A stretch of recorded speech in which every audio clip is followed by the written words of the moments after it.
लेकिन आजादी के समय भारत से एक बहुत बड़ी भूल हुई थी और यह आजाद भारत की सबसे बड़ी भूल थी। आप देखिए अब तक, यानी अब अपना हमारा जो 75वां वर्ष चल रहा है आजादी का, अब जाकर कहीं हमने अंग्रेजों द्वारा बनाए गए कानूनों को बदला है, वरना अभी तक अंग्रेजों के कानून ही हमारे देश में चल रहे थे। उदाहरण के लिए आजादी के बाद ऐसी हजारों पुस्तकें लिखी गई जिनमें कहा गया कि महात्मा गांधी, पंडित जवाहरलाल नेहरू और कांग्रेस पार्टी द्वारा शुरू किए गए भारत छोड़ो आंदोलन की वजह से ही अंग्रेज भारत को आजादी देने के लिए मजबूर हो गए।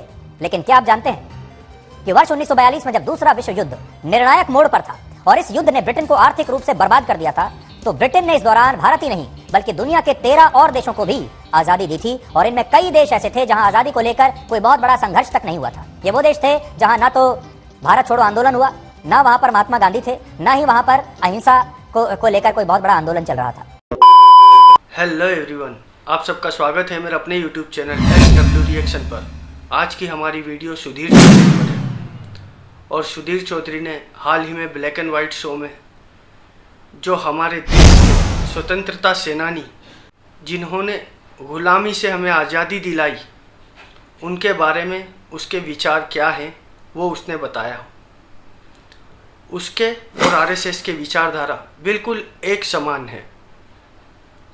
ये धीरे धीरे देश में इस तरीके के लोग नफरत फैलाकर गांधी को भुलाकर नाथूराम गोडसे की पूजा करने लग जाएंगे।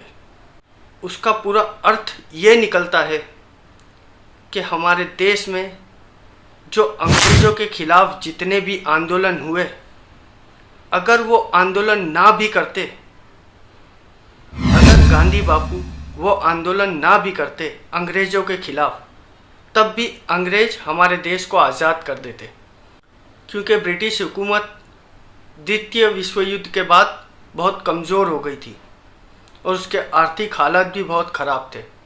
लिहाजा वो खुद ब खुद ही गुलामी से आज़ाद कर देती हिंदुस्तान को। इस तरीके के तर्क सुधीर चौधरी दे रहा है। पहले आप ये वीडियो देखिए। लेकिन आजादी के समय भारत से एक बहुत बड़ी भूल हुई थी। फेंको, फेंको अपनी पूरी शक्ति के साथ फेंको।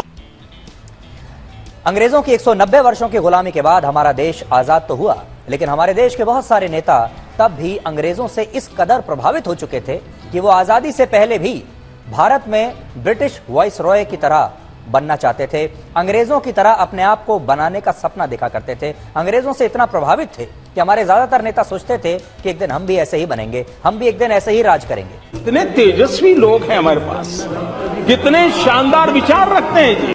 और आजादी के बाद भी वो अंग्रेजों से इसी तरह से प्रभावित रहे। ये हमारी सबसे बड़ी भूल थी कि हमने अंग्रेजों का जो पूरा स्टाइल था, अंग्रेजों का जो पूरा सिस्टम था, उसे हमने अपना लिया, क्योंकि उस समय कुछ लोग ऐसे थे जो अंग्रेजों से और अंग्रेजों की इस कल्चर से, उनके प्रशासन से, उनके तौर तरीकों से बहुत ज्यादा प्रभावित थे और अपने आप को उनके जैसा बनाना चाहते थे। इसका असर यह हुआ कि आजादी मिलने के बाद जब भारत को अपने लोगों के हिसाब से नीतियां और व्यवस्था बनानी चाहिए थी, तब हमने अपने संविधान से लेकर अपने कानून तक सब कुछ हमारे देश ने पश्चिमी देशों से कॉपी पेस्ट कर लिया। जोर जोर से बोल के लोगों को स्कीमें बता दे। और यह आजाद भारत की सबसे बड़ी भूल थी। आप देखिए अब तक, यानी अब अपना हमारा जो 75वां वर्ष चल रहा है आजादी का, अब जाकर कहीं हमने अंग्रेजों द्वारा बनाए गए कानूनों को बदला है, वरना अभी तक अंग्रेजों के कानून ही हमारे देश में चल रहे थे। वो सबको मालूम है। ये भाषण देने का एक तरीका है, जुमला है। देखिए ये जुमला है। आजादी के बाद जब भारत के नेताओं को राजनीति और सत्ता के सिद्धांत से ऊपर उठकर देश के भविष्य को सही दिशा देने के लिए गंभीर प्रयास करने थे, तब हमारे देश में इतिहास को इस तरह से पेश करने पर ज्यादा जोर दिया गया जिससे कुछ खास नेताओं को ही आपके सामने एक नायक बनाकर पेश किया जा सके। वाह क्या सीन है, वाह क्या सीन है। उदाहरण के लिए आजादी के बाद ऐसी हजारों पुस्तकें लिखी गईं जिनमें कहा गया कि महात्मा गांधी, पंडित जवाहरलाल नेहरू और कांग्रेस पार्टी द्वारा शुरू किए गए भारत छोड़ो आंदोलन की वजह से ही अंग्रेज भारत को आजादी देने के लिए मजबूर हो गए। लेकिन क्या आप जानते हैं कि वर्ष 1942 में जब दूसरा विश्व युद्ध निर्णायक मोड़ पर था और इस युद्ध ने ब्रिटेन को आर्थिक रूप से बर्बाद कर दिया था, तो ब्रिटेन ने इस दौरान भारत ही नहीं बल्कि दुनिया के 13 और देशों को भी आजादी दी थी। और इनमें कई देश ऐसे थे जहां आजादी को लेकर कोई बहुत बड़ा संघर्ष तक नहीं हुआ था। ये वो देश थे जहां ना तो भारत छोड़ो आंदोलन हुआ, ना वहां पर महात्मा गांधी थे, ना ही वहां पर अहिंसा को लेकर कोई बहुत बड़ा आंदोलन चल रहा मुझे था। तो लगता है इनके बाप दादा खुद अंग्रेजों के गुलाम थे। मतलब कुछ भी। वाह बेटा, लगता है तुम गू खा के ही मानोगे। फिर भी अंग्रेजों ने उन्हें आज़ाद कर दिया। फ्रीडम स्ट्रगल किया, ना ऐसा संघर्ष किया, और ना ही वहाँ पर महात्मा गांधी थे, ना ही अहिंसा को लेकर कोई आंदोलन चल रहा था, ना ही क्विट इंडिया मूवमेंट हुआ। इन देशों में ना तो कांग्रेस जैसी कोई बड़ी पार्टी थी, ना ही महात्मा गांधी जैसे बड़े बड़े नेता थे, और ना ही भारत छोड़ो जैसा कोई व्यापक आंदोलन इन देशों में उस समय हुआ था।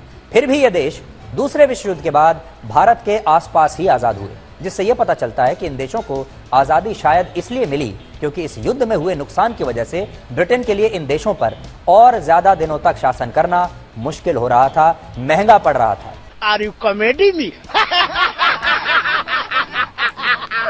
लेकिन भारत में आजादी के बाद से कई पीढ़ियों को हम सबको सुधीर यही चौधरी पढ़ाया को गया आके कि अगर बता दी भारत थी छोड़ो ब्रिटेन आंदोलन ना होता तो शायद आज भारत भी आजाद ना हुआ होता। आज इस थ्योरी को हम एक चुनौती दे रहे हैं, इस थ्योरी को एक चैलेंज कर रहे हैं, और इस पर आप सोच कर देखिएगा।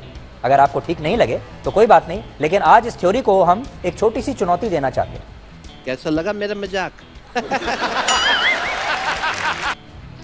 आजादी के दौरान भारत के नेताओं से जो और सबसे बड़ी गलती हुई, वो गलती थी भारत के विभाजन की।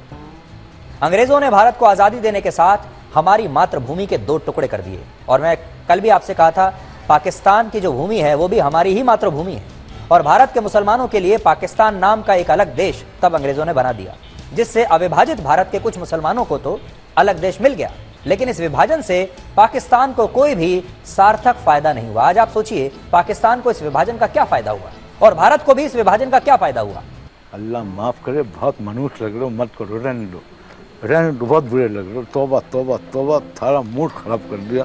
पैसे तो मैं यूं बनाऊंगा शॉर्टकट तरीके से। सिर्फ सुधीर चौधरी ही नहीं, बल्कि इस विचारधारा को आगे बढ़ाना, आरएसएस के एजेंडे को आगे बढ़ाना कई बार हो चुका है।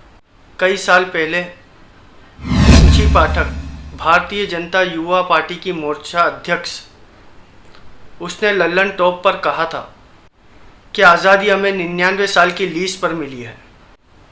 और तो और कंगना रनावत ने भी कहा था कि आज़ादी हमें भीख में मिली है।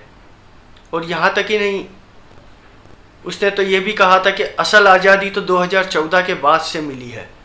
ऐसे कंट्रोवर्सी बयान देकर वो विवादों में तो फंसी थी, लेकिन बीजेपी और आरएसएस की विचारधारा को भी दर्शा रही थी।